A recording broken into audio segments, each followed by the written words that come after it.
Vous avez déjà vu ça, les pêcheurs, non? Au moins à la télé, non? Alors moi, je suis à Ouistreham, vous voyez où c'est, dans le Calvados, c'est au bord de la mer. Et il y a des pêcheurs. Voilà. Et donc, de temps en temps, ils tirent leur filet, bien que ce soit quand même souvent vraiment autre chose aujourd'hui, hein, qu'autrefois, c'était artisanal. Donc voilà, on imagine bien le pêcheur qui tire son filet et il trie son poisson. Alors s'il est un peu écolo, le poisson qui ne veut pas, qu'est-ce qu'il en fait? Il le rejette à la mer. Il faut espérer. En tout cas, il garde le bon et... Hein. Alors, est-ce qu'il y en a qui sont allés à la messe il y a 15 jours? Dimanche, il y a 15 jours. Pas dimanche dernier, mais l'autre dimanche. Levez la main. Dites, je le jure. Ouais, pas mal. Est-ce que vous vous souvenez les paraboles d'il y a dimanche, il y a 15 jours? C'était une autre parabole un peu du même genre, mais c'était sur une parabole de cultivateur qui fait pousser du bon blé et en même temps, qu'est-ce qui pousse? En même temps, des mauvaises herbes, de l'ivraie. Ça vous rappelle quelque chose, ça? Et alors les disciples disent, est-ce qu'il faut retirer l'ivraie en même temps que le bon grain? Jésus dit, non, vous allez vous planter, sinon vous n'allez pas retirer les bonnes herbes. Hein, et donc du coup, laissez tout pousser et à la fin, on fera du tout. Voilà. Eh bien, ces deux paraboles-là, elles nous parlent de la relecture. La relecture de nos vies, c'est s'arrêter, se mettre en mode pause. Vous savez, vos appareils, vous les mettez des fois en mode pause? Ouais. Ceux qui sont geeks, mode pause des fois, hein, vos appareils. Voilà. C'est se mettre en mode pause pour notre vie, pour essayer de relire un peu notre vie. Parce que sinon, on enchaîne nos journées, on a plein d'activités, hein. Nos journées sont remplies, on enchaîne ça. Le soir, on dort, le lendemain matin, on recommence. Et puis finalement, on ne s'arrête jamais pour regarder un peu ce qu'on a récolté et faire du tri. Voilà, c'est ça la relecture. Le principe de la relecture, c'est s'arrêter pour regarder un peu notre vie, voir ce qui est bon, le garder, et puis éventuellement dire, ben là, ça par contre, c'est pas un chemin de vie pour moi. Voilà. C'est ça la relecture. Donc c'est de ça dont je voudrais vous parler un petit peu. La relecture, donc c'est pas si facile. Cécile, tout à l'heure, en parlant de la parole de Dieu, en disant, c'est pas si facile de faire un temps de silence, de s'arrêter. Hein, elle disait, je suis là, au bout d'une minute, il n'y a qu'une minute de passer, hein, vous vous souvenez tout à l'heure. Bon. Mais c'est ça en fait. Ce qui est un peu difficile dans la relecture, c'est qu'il faut savoir s'arrêter.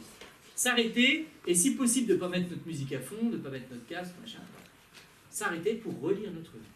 Alors, on relit notre vie. Vous êtes bon en orthographe? On relit notre vie. Comment vous écrivez on relit? Aidez-moi.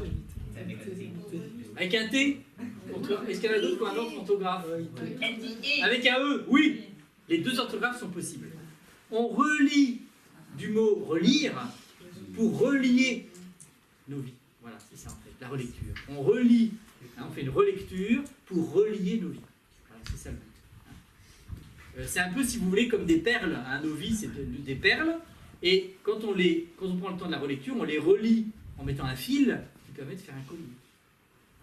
Voilà. Une image. Ou bien c'est des pierres, si vous voulez, les pierres blanches de nos vies. Et quand on les met les unes à côté des autres, ça donne des chemins. Hein, et on voit quels sont les chemins de vie et puis les chemins qui sont moins beaux pour nous. Alors, qui a déjà vécu au moins une fois dans sa vie un temps de relecture? Qui a un accompagnateur spirituel? Levez la main. Et bien, tout ce monde-là, vous avez fait un temps de relecture déjà. Les autres, vous avez votre accompagnateur qui est inscrit. Hein, mais c'est ça. Quand on prend du temps avec un accompagnateur, on s'arrête. Et qu'est-ce qu'on fait? Eh bien, on relit sa vie avec lui. On raconte un peu hein, les événements de nos vies. Et puis, on essaie de voir un peu là-dedans qu'est-ce qui a du sens. Non? Oui? Non? Ceux qui ont déjà fait un temps de relecture là, avec un accompagnateur, là. Vous voyez peu dont je parle? C'est ça. Hein. Et ce qu'on vous propose avec vos accompagnateurs, c'est exactement ça. C'est de prendre un temps de pause. Le temps avec l'accompagnateur vous oblige à vous arrêter. Allez, pause. Et je regarde ma vie. Qu'est-ce qui a du sens? Et qu'est-ce qu'il y en a moins? Ça va? Vous repérez un petit peu dans ça? Hein? Saint François de Sales, qui est un grand spirituel, avait une belle phrase. Il disait « Pars d'où tu es, sinon tu n'arriveras nulle part. » Pas con. Je répète. Pars d'où tu es, sinon tu n'arriveras nulle part.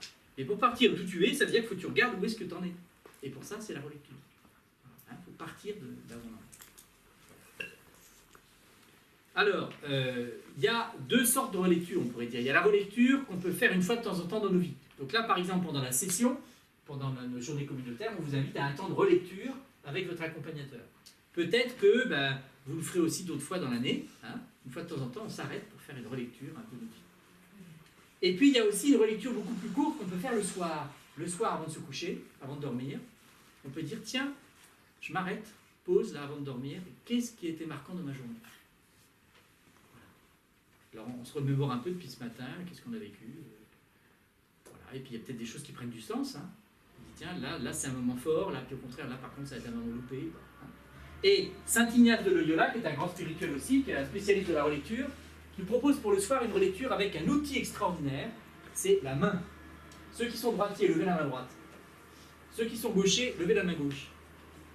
Maintenant, redescendez là, votre main, et regardez là. Regardez là. Qu'est-ce que vous y voyez? 5 doigts. T'as 5 doigts, toi? Extraordinaire, 5 doigts. Et bien, les 5 doigts, c'est un outil pour prier, pour faire la relecture. Alors, on y va. Premier doigt, c'est Seigneur, tu es là. On reprend conscience du Seigneur qui est là. Il y a une belle parole comme ça dans le livre de Job, je crois, de mémoire comme ça, hein, où il y a un prophète, enfin de la Bible, qui vit des choses dans sa journée, et puis à un moment donné il fait relecture et il dit mais le Seigneur était là et je ne le savais pas. Voilà, il prend conscience du Seigneur. Donc là en fait on s'arrête et on se dit Seigneur tu es là, je reprends conscience que tu es là. Ok? Facile ça. Seigneur tu es là. Répétez après moi. Seigneur tu es là. Ça va ça le pouce? Il bouge? Faites bouger un peu le pouce, ça va? Il bouge? Alors après, deuxième doigt c'est, aidez-moi, ça s'appelle comment? L'index, il y en a qui sont bons. Hein. Avec l'index, en fait, c'est un merci. Voilà, un merci pour quelque chose de la journée. Merci. Alors, ben, merci tout simplement parce qu'il y a la vie, hein, tout simplement. Ben, merci parce qu'il y a du soleil, merci parce qu'il y a un moment sympa. D'accord? On essaie de trouver un merci pour la journée. Des fois, il n'y en a pas. Hein. Des fois, c'est une journée de merde. Il n'y a rien à dire. Il n'y a pas de merci, tant pis, ce jour-là, il y a un doigt en moins. Ça arrive. Hein. Hein? Après, le troisième doigt, c'est un pardon. Ça peut arriver qu'il y ait un truc qui a été loupé dans la journée, quoi. Hein. On a loupé un truc, il y a un truc dont on n'est pas trop fier, là on a loupé un truc. Par exemple, tout à l'heure au goûter, j'ai demandé une part de plus de gâteau, on l'a refusé, voilà, c'est vache. Bon, d'accord. Un pardon éventuellement. Si la journée s'est bien passée, il n'y a pas de pardon, pas de problème, hein. C'est pas obligé de remplir toutes les cases, d'accord? Pardon. Alors aidez-moi depuis le départ. Le premier, c'est tu es là. Deuxième, troisième, quatrième doigt, il s'appelle comment celui-là? L'annulaire, parce qu'il reçoit l'anneau de l'alliance. Ceux qui sont en couple, ils en savent quelque chose. Alors, celui-là, c'est un s'il te plaît. C'est-à-dire, on a une demande à faire à Dieu. Alors, on peut aussi, hein, après, il y a plein de variantes. Hein. Moi, je te dis un truc de base, mais après, ça peut prendre d'autres choses. Alors, voilà, hein, c'est un s'il te plaît pour demain, éventuellement. Comme c'est le soir, je relis ma journée, ben, je te confie demain telle rencontre, là, tel événement. Ou bien je te confie tel point d'effort, parce que là je vois bien que j'ai foiré sur un truc là. Demain, j'ai envie d'essayer de m'améliorer. Voilà, c'est une demande, ok? Et puis le dernier doigt, c'est un acte de confiance. Seigneur, tu seras là demain, quoi. Là, je te fais confiance. On réessaye, premier doigt. Tu es là. Merci. Et puis je te fais confiance, quoi. Voilà. Hein. Ça peut être au revoir, mais ça veut dire, ben, voilà, je te fais confiance, quoi. Hein, je crois que voilà, tu m'accompagneras demain. Facile, non? Ça, c'est la relecture pour le soir. Donc, challenge pour vous ce soir, avant de dormir, qui, chiche, essaiera de faire avec les 5 doigts de la main. Essaiera, ça ne veut pas dire qu'on réussit, hein. On peut essayer d'y penser, non? Ce soir, une fois. Alors, une fois. Ce soit drôle? Si. Ah, bravo, merci. Il y en a d'autres là qui s'arrêtent? Ce soir. Ouais. Bonne un soir. Un soir. Ce soir, vous essayez, vous allez voir, c'est tout simple, ça permet, vous voyez, de relire sa journée. Donc ça, c'est la relecture du soir. Après, il y a des relectures encore plus importantes un peu, qui sont la lecture de notre vie. Hein? Donc avec votre accompagnateur, vous allez faire une relecture plus importante, en reliant des événements de votre passé, hein, plus ou moins loin, voilà. Là, du coup, on prend les événements des jours, des semaines passées, ou même des mois. Ce qui peut être sympa pour faire cette relecture un peu plus importante, c'est des fois d'avoir un cahier de vie spirituelle. C'est-à-dire un cahier sur lequel on note tel ou tel événement qui s'est passé, on dit tiens, ça pour la j'en cause, parce que c'est important. Voilà. Hein. Donc c'est une relecture un peu plus importante, voilà, qui se met plus dans le temps, mais c'est le même principe en fait. Hein.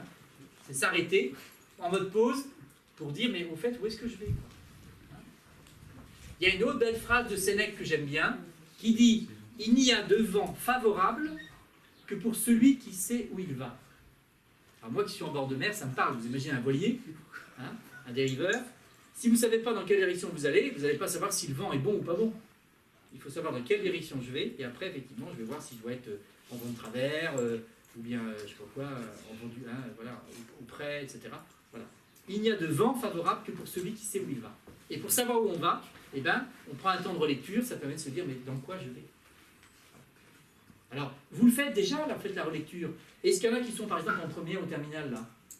Bon, il y a les options, tout ça, en terminale, j'imagine, il faut cocher le machin, pour les orientations, là. Des trucs un peu dingues, c'est pas évident, hein. Ben, qu'est-ce que vous faites quand vous choisissez une orientation pour vos études? Ben, vous mettez en mode pause, et vous dites, qu'est-ce qui me plaît? Non? Qu'est-ce qui me plaît? Est-ce que je suis plus littéraire, scientifique? Dans quelle voie je veux aller? C'est ça, en fait. La relecture, c'est une pratique régulière qu'on fait. Hein? On le fait régulièrement. La différence avec la relecture spirituelle, c'est qu'on se met en fait devant le Seigneur. Hein, et on dit, le Seigneur, voilà, où est-ce que j'ai envie, quoi? Où est-ce que j'ai de l'appétit? Qu'est-ce qui me plaît? Qu'est-ce qui me donne du goût? Hein, puis il y a d'autres trucs, par contre, je dis, ben ça ne me donne pas de goût. Voilà un peu la relecture. Hein. Alors, vous êtes tous écolos, non? Qui n'est pas écolo qu'on le lynche? Oui. Tout le monde est écolo, tout le monde fait gaffe à la nature. Et donc, ce que je vous propose, c'est du tri sélectif. C'est du tri sélectif, en fait, la relecture. C'est-à-dire que, vous savez, on trie nos déchets, tout ça, on fait vachement gaffe, mais là, c'est du tri dans nos vies. Qu'est-ce qui est bon et qu'est-ce qui n'est pas bon? Voilà. Hein? Et ce qui est bon, on le garde, et puis, du coup, ça oriente notre vie. Donc, voilà, c'est ça. Pensez au tri sélectif. Hein? Alors, on n'a pas de poubelles différentes, mais en tout cas, il y a des trucs qu'on dit, bah, ça, c'est pas bon. Ce que j'ai fait là, hier ou avant-hier, ou même aujourd'hui, là, bah, je sens que c'est pas porteur de vie pour moi, là. Faut pas que je continue là-dedans. J'ai fumé un joint, bah, je ne vais pas recommencer demain parce que finalement, ça m'a shooté, je suis pas bien. Ouais, c'est pas D'accord. Voilà, hein, bon. En tout cas, c'est pas bon pour le cœur. Voilà, exactement. Bon, voilà. Mais en même temps, voilà. Et puis il y a d'autres trucs. Tiens, je dis ça a été bon, j'ai été au soleil, j'ai bronzé, je suis bien. Voilà. Si on fait bronzer au soleil, on va se voilà, d'accord. Donc, plaidoyer pour la relecture. C'est vraiment quelque chose de très bien. Alors, la relecture le soir, combien de temps ça peut durer à votre avis? Donnez-moi un ordre de grandeur. Voilà, 5 minutes. Hein. La relecture le soir, c'est hyper court. Quand on prend un peu l'habitude, hein, le soir, on dit Seigneur, aide-moi à regarder ma journée. Puis voilà, puis il vient voilà, 2-3 choses. Très simple. Hein. Passez pas trop de temps. C'est rapide la relecture le soir. Puis quand on prend l'habitude, hein, voilà, ça vient tout seul. Ça peut se faire le soir pour la journée, mais si on oublie le soir, bah, regarde, on peut faire un autre moment. Hein, quand on a un moment de pause. Voilà. Alors, simplement vous dire que vous n'êtes pas les premiers à vouloir faire de la relecture, parce que en fait, tous les grands saints et saintes, les grands personnages de notre histoire chrétienne, ils ont tous vécu ça. Alors, c'est Nicolas tout à l'heure qui, dans les phrases, n'a pas cité une phrase de la Bible, mais une phrase de qui? Saint-Augustin. Saint-Augustin, il a fait une sacrée relecture, qui a donné un bouquin qui est assez extraordinaire, qu'on appelle les Confessions. Il y en a qui ont déjà entendu parler de ça, les Confessions? Saint-Augustin. Bon, il y en a même qui l'étudient au lycée, hein, des fois certains des passages. Bon, ben, Saint-Augustin, les Confessions, c'est un bouquin qu'il a écrit pour raconter son histoire. Voilà. Et où il a mis en valeur la présence de Dieu dans sa vie. Hein, ben, c'est ça. Et il y en a plein d'autres qui l'ont fait. Hein. Saint-Ignace, Sainte-Thérèse d'Avila, pardon, et d'autres. Voilà. Alors, le principe de mon intervention, c'est de ne pas être trop bavard, mais de vous rendre actif. Et donc, maintenant, vous allez vivre un temps concret de relecture de vie. Alors, vous passez un papier chacun, et vous allez vous retrouver en petits groupes. Alors, je vous propose donc de vivre d'abord au niveau individuel, puis ensuite éventuellement un petit partage dans le groupe, mais d'abord au niveau individuel, mais par petits groupes, ça va être plus facile. Vous voyez, relecture de vie. Donc on peut prendre une relecture du soir, hein, avec les doigts de la main, on fait une relecture plus large. En revoyant les différents moments et événements heureux ou douloureux qui ont marqué mon passé. Vous voyez, c'est un truc très large aujourd'hui. 4 types de questions. 1. Qu'est-ce qui me dynamise? Ce que j'ai aimé vivre, est-ce que j'aimerais revivre? Il y a quelques questions, hein, vous en prenez telle ou telle qui vous parle. Voilà. Hein. D'abord, qu'est-ce qui me dynamise dans ma vie, aujourd'hui là? Deuxième question, qu'est-ce qui me dévitalise? Là, je sens qu'il y a des trucs, là, c'est pas bon que je continue comme ça. Quoi. Des trucs que j'ai vécu et que je ne veux pas revivre. Hein, qui me semblent ratés, qui n'apportent pas du bonheur et de la joie. Troisième type de question, qu'est-ce qui a clarifié? Ce que j'ai vécu et qui me pose question hein, dans ma vie, voilà. Et puis 4, qu'est-ce qui me dynamiserait? Qu'est-ce que j'aurais envie de faire hein, qu'est-ce que je n'ai pas vécu et que j'aimerais vivre? Voilà. Donc ces 4 questions-là, vous allez vous prendre, ça va être un peu un challenge, mais vous allez vous donner un quart d'heure perso. C'est énorme un quart d'heure, vous imaginez? Un quart d'heure. Vous avez des stylos de tout à l'heure, peut-être vous avez gardé, sinon il y a des stylos dans la boîte. Vous avez un verso de vos feuilles pour noter quelques trucs. Ok? autour de toutes ces questions-là. Au bout d'un quart d'heure, vous partagez en petits groupes ce que vous voulez. Pas tout. Ce que vous voulez, par exemple, tiens, qu'est-ce qui me dynamise, hein, ou bien, voilà, qu'est-ce que... Voilà, d'accord? Choisissez un ou deux trucs à partager. Vous n'avez pas besoin de tout dire, parce qu'il y a des trucs, c'est perso. Hein, ok? Et surtout, cette petite feuille, après, vous la gardez, parce que quand vous verrez votre accompagnateur ou accompagnatrice, vous pourrez repartir éventuellement de ça. Vous aurez une base. Pas mal, hein? Pas mal, hein? Pas mal du tout. Pas mal du tout. Hein? Oui. Ça marche? Bye bye. À tout à l'heure.